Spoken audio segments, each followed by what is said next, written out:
In general, lift trucks are powered by combustible fuels like gasoline, diesel, and liquid propane, or by industrial batteries.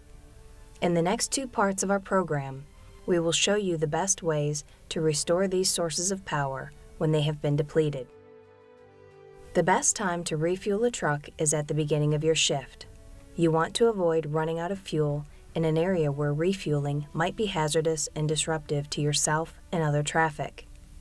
The fuel injectors on diesel engines can be damaged if they run out of fuel. Be sure you are authorized and properly trained to refuel your lift trucks. Your company will probably have a designated fuel depot and a set of approved refueling procedures for gasoline and diesel trucks. Follow them and these general safety rules. Use the designated refueling area. Never allow smoking or the creation of sparks or flame in the refueling area.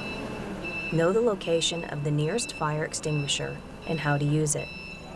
Before refueling, park the truck, place the directional control in neutral, and engage the parking brake. Turn off the key and lower the forks to the ground with tips angled down. Always shut the engine down before refueling. And do not add fuel to an overheated truck. When you've selected the correct fuel type, fill the tank slowly, avoiding spills and overflows. If you do spill fuel, clean the area in accordance with the EPA and your company's policies.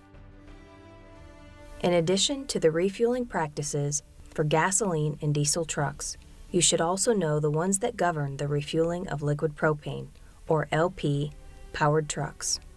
Start by learning the information in your workbooks on LP characteristics. Because refueling an LP-powered truck involves the replacement of a fuel cell in the form of a gas-charged tank, it is much more detailed operation than simply using a hose to fill a tank with liquid fuel. But it is just one more of the safety procedures you can master with the right information and training. Charging an LP tank requires that you wear protective clothing that includes a face shield, long sleeves, and gauntlet gloves. Park the truck in a designated refueling area. Never try to change an LP tank in a low or confined area where the heavy gas could collect, creating a source for an explosion. You should also avoid high-temperature areas like ovens and furnaces. When you have parked, set the parking brake, lower the forks to the ground, place the transmission in neutral, and leave the engine running. Next, turn off the service valve on the container and allow the engine to run all of the fuel out of the supply line. When the engine stops, turn off the key and then try to restart the engine. If the engine fails to start, uncouple the hose from the valve.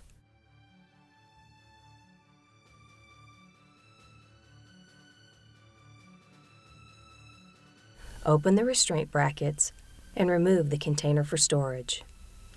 Make sure that the container is stored in an approved outside area with the service valve in the off position.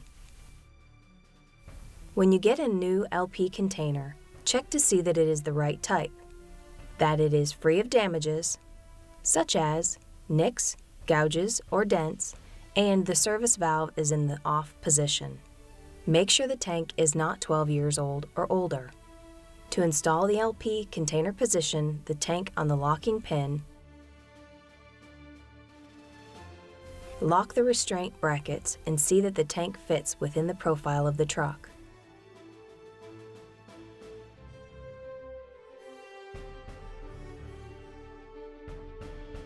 At this point, slowly open the service valve while you listen and smell for leaks.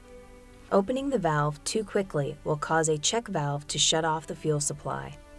If this happens, close the service valve for 5 seconds and then slowly open the valve. If you detect a leak, trace it by applying a soapy solution around the suspected area and see that it is repaired. As always, if you have any questions about equipment or refueling procedures, ask your supervisor. This is the end of Part 6. Please review the information you have been given and complete Part 6 in your workbook. When you are done, resume your training with Part 7 of this program.